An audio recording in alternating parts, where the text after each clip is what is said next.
Good evening, everyone. This is Just Fine. Play any 1021. Loverboy 2012. And today's topic, funerals and wakes. And the after effects it may cause. Now, I don't know about y'all, but yesterday when I left that wake, my soul ain't been right since. And I just want to know what is the cause of that and what can I do to satisfy that? Because that just ain't been sitting right with me. How do you feel? I feel heavy. My chest feels really heavy. And I can't sleep. What is doing? Thinking I can. I can't be in the same place. Okay, keep it moving. Okay. My chest feels heavy. I really feel heavy. I really feel really heavy, and I have not been able to function yet. I couldn't eat. I couldn't do none of that. So what do I need to do? What do you feel deep down in your heart that you, what do you feel you need to do? Period. Well, prayer is number one. Well, have you done that? I did. Did you actually mean it? Of course I meant it, but I don't think I prayed to the best of my ability. Were you specific when you prayed? Honestly, I wasn't. I just actually asked for a peace of mind. Which is, a good starting place. There's nothing wrong with that, but then at the same time, you just have to. I think probably probably some more things going on within yourself. A lot of people don't realize that there are spiritual warfares that go on within each individual person. Right. So it could have been the devil and God going back and forth with each other as far as trying to capture your soul. So by you going to such a, let's just say, a depressing environment such as a wake, you probably didn't know exactly. It was of course a homosexual wake, of course. So it was probably some demons inside of that wake that probably jumped on you, and it's probably you probably are trying to shake it off, and it's not coming off. But probably what you need to do is actually just buckle down on your knees, surrender, and say, God, I give up. I need you to take the rest. Just pray about it and be sincere. Put everything, every insecurity that you may have out there, as far as your school, as far as your finances, as far as everything, because it could not just possibly be that one thing. Some in me is telling me it's more than that. So I don't know whatever it is in your soul. Church up in here. Something in your soul. Something is pretty much telling me it's more than that that's going on in your life. That you actually need to just say, I as a human can't take this. God, I give everything to you.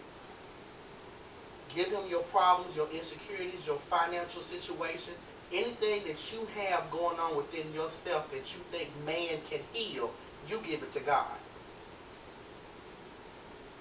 Because God giveth and he taketh away. So, now, Sister, before I start preaching for real. That's real good. Thank you so much. Well, I don't know what to say. I'm speechless. Okay. I do agree with what you said. I totally agree. But to me, we have to get down to work like it used to be. Back in the BC, before Christ, before Jesus came into play, before God did everything he was going to do, he already had a master plan of what was going to happen. Okay? What happened back then, the strength that they had to carry on, the faith that they had that no man can imagine. The things that went back then, it's hard for us to get that now. Everybody's not perfect. Everybody has different struggles. Everybody goes through something different. It's a root to everything that happens in your life. Where you at right now, what you thought about doing, whatever situation that you're in right now, it all came from some place. When you hear about people being molested, when you hear about people killing themselves, when you hear about it, all starts with a thought. It all starts from a seed somewhere. We as of individuals have to make up in my mind where did it come from, how can I get to it, and how can I overcome it. That's what we have to do. See this side? Oh, we have to. That's why we have best friends. That's why we have friends. That's why we have associates. Everybody is in your life for a reason. God puts everybody there. If it's just for a season, if it's just for a couple of months, He brings somebody in your life. That's why it's easy for you to preach to somebody else or encourage other people, but then it's hard for you to encourage yourself. Why? Because evidently it has to be designed that way. Because some people can uplift themselves, but they still don't have that uplifting like, okay, my friends call me and I'm there for them, but when I'm going through, ain't nobody. Sometimes God has to break you down when it's nothing. God does everything to get somebody's attention. Everything that happens, God has preordained it already for it to happen because He has to get your attention. When me having my heart attack, with Casey going through what he going through, it's different ways, but He gets your attention one way or the other. Either I'm going to get you over here or I'm going to get you over there. But one of the way I'm going to get you. If I call you and you don't listen, I have to do something else.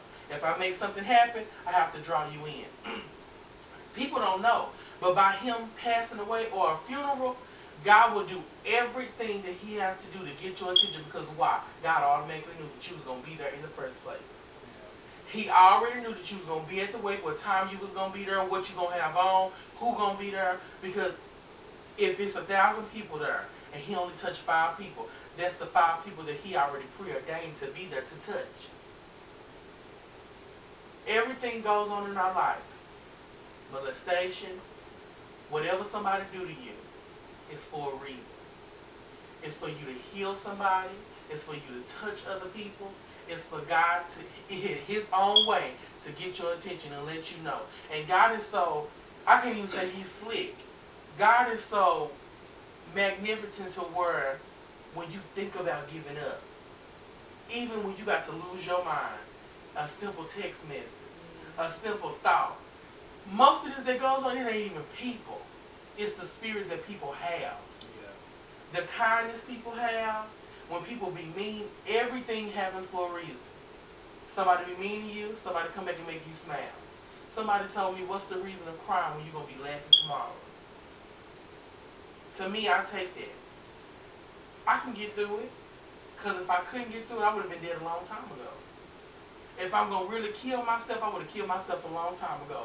But that just lets me know that God still has me here for a purpose. And once that purpose is fulfilled, no matter what I do, I'm gone. Because that's what God preordained for me to have. Yes, I'm going to feel sad. Marquette was my friend. We went to school with that young. Yeah, it hurt. It hurt, for the simple fact is, I see you one day, the next day you gone. To me, if you ask me, God kept Marquette here to get him prepared to go. That's my thought. For the simple fact is, God could have took him a long time ago in that hospital. But He still had people coming and encouraging him, letting him know it's gonna be alright. Whatever God's will for it to be done. Somebody can pray for me all day long if I'm in the hospital.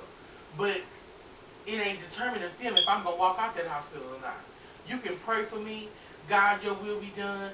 God, I pray they get healed. But if it ain't God's will, I'm gonna go when He called me. Because that's what God wants to happen. And sometimes you get took like this. But even though that happened to him, what was God telling him? He could have got right in his mind and in his spirit before God even took him up out of here. No matter how he died, Marquette stayed in the hospital a long time. God was preparing him. I can't take you right now. I want you with me. If I take you right now, you can't come with me. So you gotta stay here. I gotta get you ready. When you ready, now you can go with me.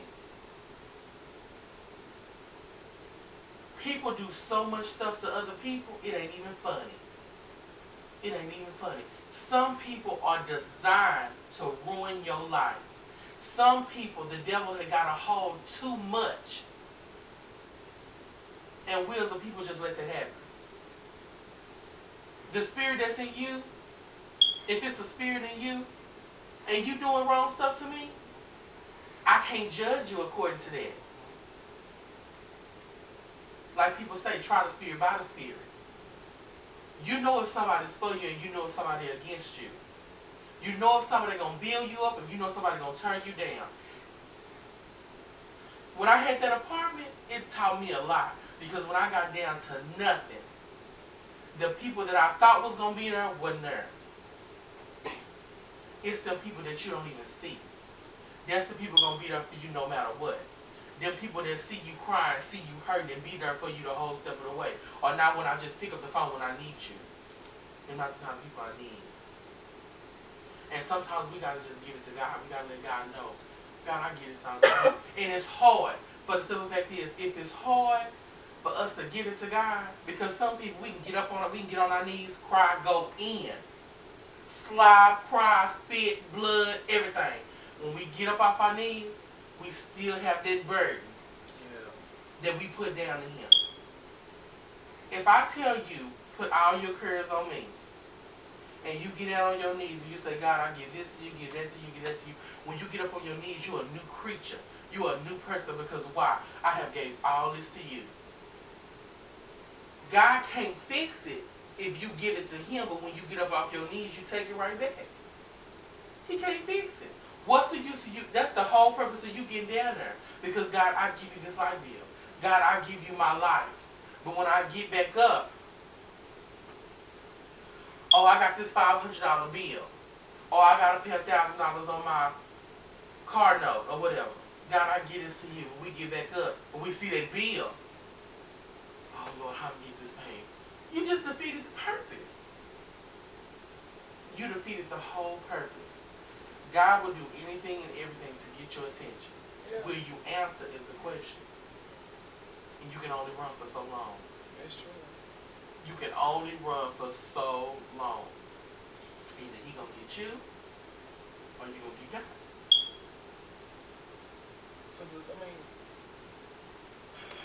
So last night, you really believe that it was some, because I feel this in my spirit, I told Mama that you really feel that it was some type of demonic vibe in there last night? Yeah. Yeah. These are spirits. Mm-hmm. These are spirits you're dealing with. And if your spirit is already open to them, you will get it. That's just like, you know, back in the old days when they used to purge and they used to do all that stuff, they used to tell the kids to go out because they believe that once they get out, it has to go somewhere. And it will get on your kids. So that's why they take all the kids out. You make sure you prayed up because I can't go pray homosexuality out for you if I got it. Can't work like that. I can't try to preach to you about it, but then I'm trying to get your number after service. That's why they tell you to be careful who pray for you. You're not supposed to let any and everybody lay hands on you because you don't know what kind of spirit is on that person. Right. You can't sit and say, oh, I'm going to go to this church one Sunday and I'm going to let them lay hands on me and pray for me. And then after that, you come out, first you went in being homosexual, now you got the spirit of adultery on. Right.